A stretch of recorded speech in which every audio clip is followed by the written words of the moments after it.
Despite the troubling hostilities across the Atlantic, most Americans remain staunchly against involvement in any overseas struggles.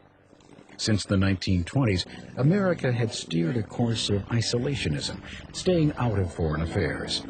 The Great Depression and the economic, social, and political turmoil it caused domestically contributed to the belief that Americans should concentrate on solving America's problems. In 1928, the U.S. signed the Kellogg-Briand Pact and were eventually joined by 61 other nations in a pledge to never make war again.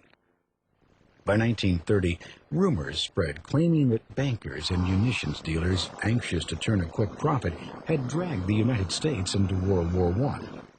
Congressional hearings ensued.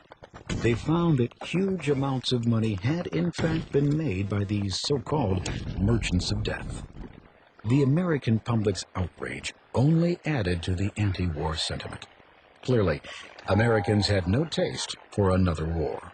In the event of war in Europe, I think we should stay out of it entirely. All our efforts should be made to keep out of the fight. Let Europe fight their own battles. They mean nothing to us. This time America should keep out, and I know I will. President Franklin Delano Roosevelt was well aware of the country's feelings.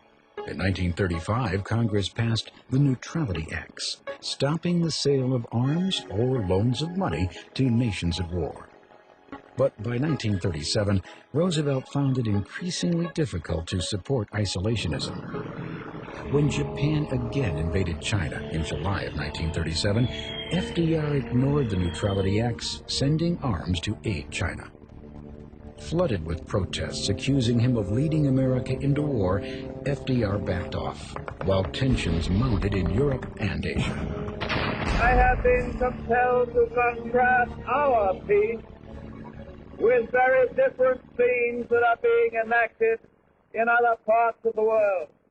In contrast to the turbulent events occurring overseas, America was at peace. The country was climbing out of the Great Depression, and people were beginning to again enjoy the fruits of a prosperous society.